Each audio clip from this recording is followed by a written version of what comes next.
Hi, it's Andy again, and another video for you today on Wednesday, May the 20th. Today, I want to talk about opportunities.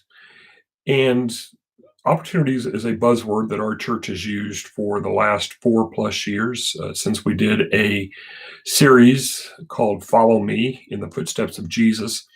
And as we looked through, we did that series based upon the gospel that Mark wrote. And as we looked through those, we just saw that Jesus was constantly responding, constantly doing.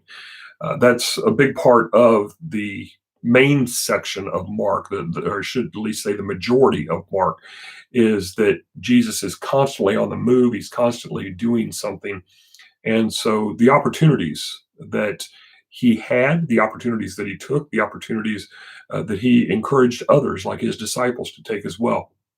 So, again, as I go through these first 4 days this week, this being day three, I want to talk about, reflect on a little bit of what I saw from our prayer walk this week, and let me just start with that, the opportunity to pray.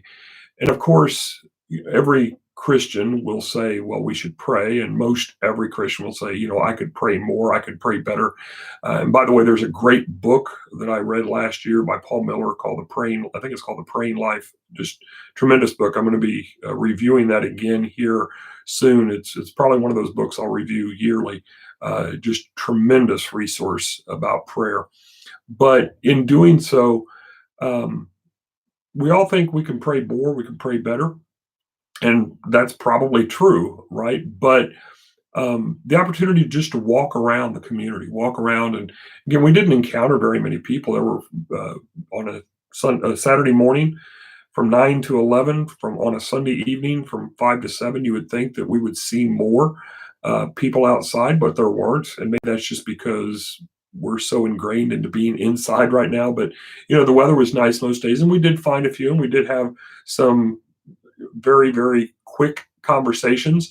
Going back to Monday's video of authentic people, were we, hi, how are you doing? Was it that? I think some of that. I'm focused on praying, but we don't have to be high and mighty about it. We don't have to be legalistic about it in any way, shape, or form. But as we walked around, there were opportunities. And I mentioned the plants the other day, the plants that people have planted, the flowers. Some of them are going to be plants that come back year after year, and that's fine. That's great. But as they're starting to grow, um, they were planted. There was purpose by somebody. There was intentionality, to go back to that statement that we've used several times over these past couple of weeks, that somebody took the time to actually plant plants.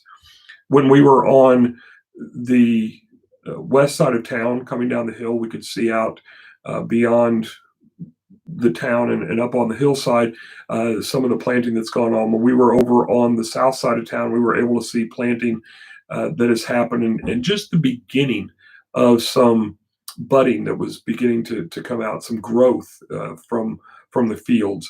And again, all that takes intentionality, because somebody says that there's an opportunity. If I take this opportunity now to plant, that there will be something that happens before we can sow. Now, of course, Jesus talks about the fact that some will reap where they have not sown. I said that backwards. We must sow in order to reap. Sorry, but some will reap where we have not sown. There will be sowing that we are doing that people in the future may sow. But if we do not take the time to sow now, then there won't be as much, if anything, to reap later. And all of those relate to opportunities. So maybe it's taking the time to pray. And so Susan and I were talking, we both want to do this very regularly. And hopefully other people will join us from within our church. Maybe other churches will join as we just walk through the town and pray over the various families, over the various homes, over the businesses, over things were part of what we did this week, and can be done at least a couple of times a year. And we've done this. Susan and I have done this a few times, and the church has done it a few times as well. But this should be something that is more regular. But one of the things, besides just mention this more tomorrow as well, but we must take the time to see what is going on. We may not be able to have conversations because people are not out. We may not always want to take the time to have an extended conversation. Again, we can be authentic, we can be real. I'm going to talk to you for a little bit, but I'm going to go. At least there's some honesty there in that. But are we looking for opportunities? One of the things that our church has done the last 2 years, and I was out of country last year for one of them, but we have our labor for the Sunday. And son in that case is SON. We do that on Labor Day Sunday, SUN day, over Labor Day weekend. And we meet for Sunday school. We'll see if we can do that this year. Hopefully we can, right? But we meet for Sunday school. And then we have just a 3 to 5 minute, let's pray and let's just go out and serve. Well, where are we going to go to serve? Where we can go to serve is dependent upon what opportunities are there. And so one of the things that we can do is we can begin to look for those opportunities in the summer. We don't have to wait till late August. We don't have to wait till August. We can start looking and say, we're going to be doing this at the end of August or 1st of September, however the holiday might fall year to year. We could serve here.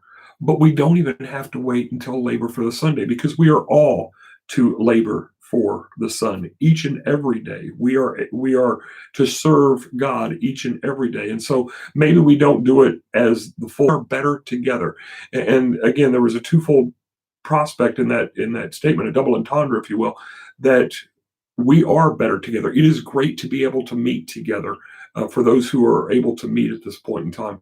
But we are also better able to serve together, because there are a lot of things that I cannot do.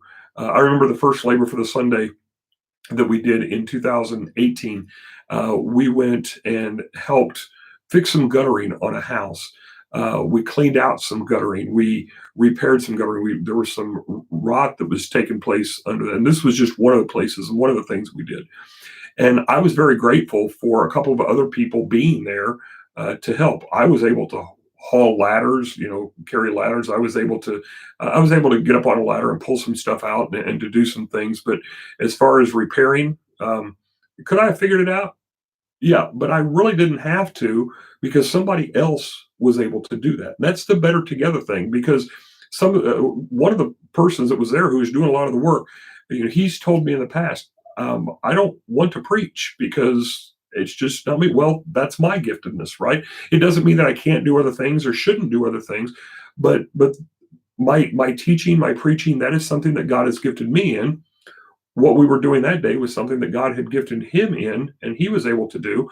And so that is the body of Christ, and we are better together, because where one person is able to do certain things, another person is able to do different things, and together we are able to do more. I mentioned on Sunday, and I mentioned last Wednesday even, it was Mother Teresa that said, you can do things that I cannot do. I can do things that you cannot do, but together we can do great things. And so we need to have that mentality, but it all begins with them. How do we begin to think through them? What kind of supplies? And we all have a tendency to have a mentality that there is just not enough. There's not enough talent, there's not enough time, there's not enough money, whatever. And that's a scarcity mentality. But when we are doing things for God, there is an abundance mentality, because God is able to do more than we can ask or think or imagine. As Ephesians 3:20 says, he can grant to us all that we need in any given moment. Now, that doesn't mean that he's going to turn me into a master builder. I understand that, and boy, would that be a miracle. But what it does mean is that if I see an opportunity to help somebody to build something, I know people who are very good craftsmen who can repair things. On the other hand, they might see somebody who needs to talk to someone about something, and they say, well, that's not really me. I'll take care of this. Andy, you take care of that. What is something that God has given you? He's given us all something. He's given us all talents. He's given us all skills, and he's given us all opportunities. If we will just look for them, be ready to realize those opportunities in some way.